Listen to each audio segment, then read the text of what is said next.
मध्य प्रदेश में हुई जातिवादी घटना, जिसमें एक व्यक्ति गरीब आदिवासी के चेहरे पर बाथरूम कर रहा है। इस घटना ने कास्ट एबोलिशन एक्ट को और बल दे दिया है। आज चारों तरफ चर्चा शुरू हो चुकी है कि आखिर इस प्रकार की हिम्मत ऐसे लोगों में जातिवादी मानसिकता के कारण ही आती है। क्या देश में जाति उन्मूलन कानून अब जरूरी हो गया है? जातिवाद की जो समस्या है समाज से, वह कैसे खत्म होगी? इस विषय पर आज आकाश न्यूज़ की टीम ने दिल्ली यूनिवर्सिटी के प्रोफेसर विजय कुमार वर्मा से बातचीत की। देखिए रिपोर्ट। कास्ट भी एक वर्चस्व या पावर का मैनिफेस्टेशन है। हम श्रेष्ठ है, ये भावना आपके दिमाग में कहीं ना कहीं है। तो निश्चित रूप से अब इसमें दो है। एक जो ऊपर वाला है, वो चाहता है कि हर हालत में हम अपना वर्चस्व बनाए रखें।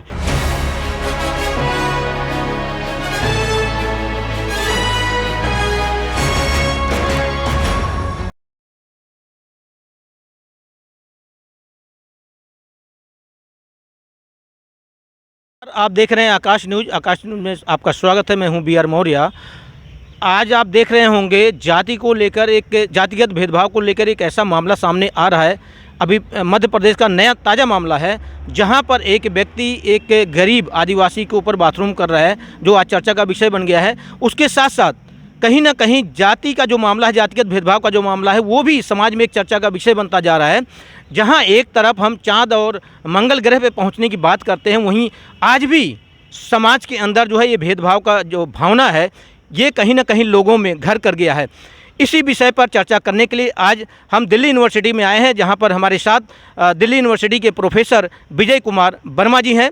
जानते हैं आखिर जो ये जातिगत भेदभाव है वो कैसे खत्म होगा समाज से। सर, आकाश न्यूज़ में आपका स्वागत है। Thank you Maurya ji.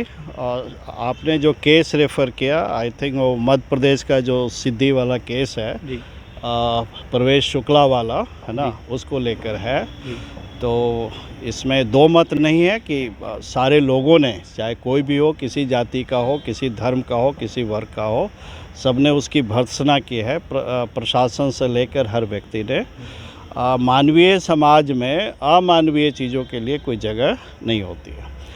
लेकिन अगर इसको सवाल ये है कि ऐसा किसी के दिमाग में क्यों होता है, तो ये बड़ा गहरा सवाल है। इसके विश्लेषण में आपको सामाजिक, मनोवैज्ञानिक, राजनीतिक इन कारणों में जाना पड़ेगा।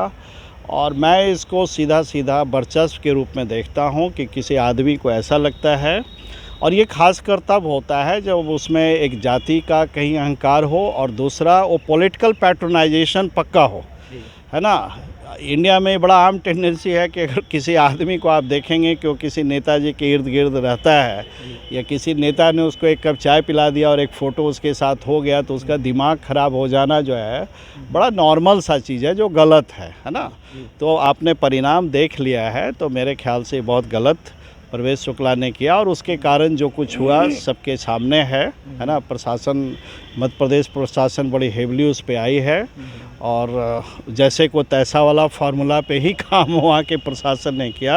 प्रशासन ने जो भी किया वो लीगल तो सही नहीं है, ना मानवीय आधार पे भी सही नहीं है। लेकिन आज की तारीख में कोई ऐसा व्यक्ति आपको नहीं मिलेगा जो प्रवेश शुक्ला के पक्ष में बोलने के लिए, क्योंकि उसने कृत्य ऐसा किया था, है ना। आप एक मानव होके इतना अमानवीय सोच भी कैसे सकते हैं, ये बड़ा भयंकर है और दुखद है। सर, ऐसा देखा गया है कि इन सब कारणों में आखिर कानून का हैंटर चलने के बाद ही क्यों सुधरते हैं। अब जाति का जो मामला है उसको लेकर भी एक आवाज़ उठने लगी है कहीं ना कहीं, कि जैसे तमाम प्रकार के आज अध्यादेश आ रहे हैं, कानून आ रहे हैं, आप देख रहे हैं यूनिफॉर्म सिविल कोड भी आने वाला है।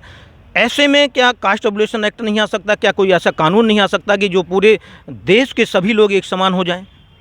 नहीं, ऐसा है। मैं पॉलिटिकल साइंस का ही टीचर हूँ, और फर्स्ट ईयर में जब हम पढ़ाते हैं तो इक्वलिटी राइट और जस्टिस और ह्यूमन राइट इसे पढ़ाते हैं, है ना। वो तो डिजायरेबल है ही। ये जितना जल्दी किसी भी पैरामीटर पे, चाहे वो कास्ट हो, रिलीजन हो, या क्लास हो, या जेंडर हो, अगर इनइक्वलिटी परसिस्ट करती है समाज में, तो आप ये मान के चलिए कि उसके परिणाम या रिएक्शंस या मैनिफेस्टेशन नेगेटिव ही होंगे। तो जितना जल्दी ये सब ख़त्म हो बहुत ज़रूरी है ना। लेकिन इनके पीछे बड़ी गहरी चीज़ें होती है, और सोशियोलॉजी में एक टर्म है कल्चरल लैग, जिसमें आप कह रहे थे कि मानव जो है चांद पे चला गया। तो बहुत सिंपल उसका लॉजिक ये है कि टेक्नोलॉजी जिस रफ्तार से बढ़ती है, कल्चर उस रफ्तार से नहीं बढ़ता है, उसमें चेंज उतनी जल्दी नहीं आती है।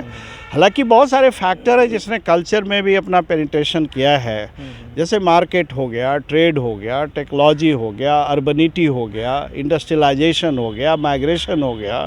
तो इसमें आप देखेंगे कि प्योर कल्चर फॉर्म में भी एक चेंज आपको दिखेगा, लेकिन ये फैक्टर्स के इन्फ्लुएंसेस जो है बहुत ज़्यादा भी नहीं हो सकते, बहुत रैपिड गति से तो नहीं हो सकते। तो इसको इस रूप में देखा जाना चाहिए। सर पहली बार मैंने देखा देश में जो है इस चीज़ की मांग उठी है कास्ट एबोलिशन एक्ट की। एक पार्टी है, अभी तक किसी पार्टियों ने इस तरफ ध्यान नहीं दिया था। हालांकि आप पॉलिटिकल कोई चीज़ आपसे बात करें, लेकिन जो सामने है उसको तो ज़रूर मैं बोलूँगा।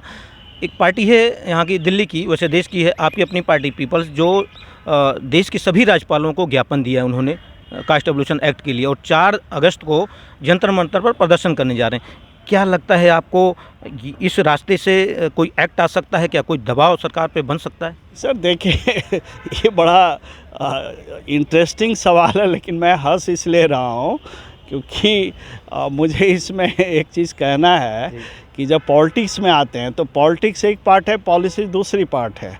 आपको क्या लग रहा है कि देश का जो धर्म का ठेकेदार लोग है और नेता लोग है वो जात को एबोलिश हो जाने देगा? और जात एबोलिशन का जो आधार है वो इतना सिंपल है क्या?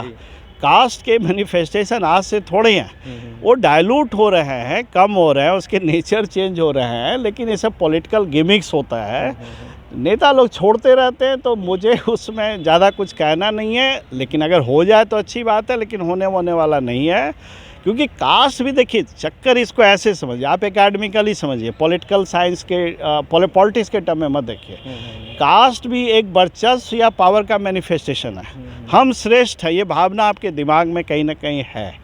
तो निश्चित रूप से अब इसमें 2 है। एक जो ऊपर वाला है वो चाहता है कि हर हालत में अपना वर्चस्व बनाए रखें, नीचे वाला है वो हर समय इस स्ट्रक्चर को 25 आधार पे तोड़ना चाहता है। और इसीलिए आपको समाज में बहुत द्वंद्व दिखेगा, हर जगह दिखेगा। कास्ट के मैनिफेस्टेशन भी दिखेंगे और कास्ट के रिएक्शंस में चीज़ें भी दिखेंगे। ये दोनों चलता रहता है। मैं बहुत सोशियोलॉजिकली बोल रहा हूँ, है ना? तो ये चीज़ आपको देखना पड़ेगा। तो ये थे विजय कुमार वर्मा जी, प्रोफेसर, दिल्ली यूनिवर्सिटी। बड़े ही बेबाकी से इन्होंने अपनी राय रखी है। कास्ट एबोलिशन एक्ट के मामला हो या जातिगत भेदभाव का मामला हो या फिर यूनिफॉर्म सिविल कोड का मामला हो, अभी तक हमने आपको जितने भी इंटरव्यू दिखाए थे उसमें सब कहीं ना कहीं पॉलिटिकल पार्टियाँ, जितने भी बड़ी पार्टियां हैं उनके बड़े नेताओं का दिखाया था। लेकिन चूंकि हमारा उद्देश्य था कि हम ज़मीनी हकीकत तक पहुँचें, इसलिए हम जो है दिल्ली यूनिवर्सिटी आए और यहाँ पर विजय कुमार वर्मा जी जो प्रोफेसर हैं उन्होंने बड़े ही अच्छे तरीके से बातों को रखा है। इनके विचारों को सुनकर आप समझ सकते हैं कि आखिर जो जातिगत भेदभाव है वो कैसे है और क्यों है और ये कैसे ख़त्म हो सकता है।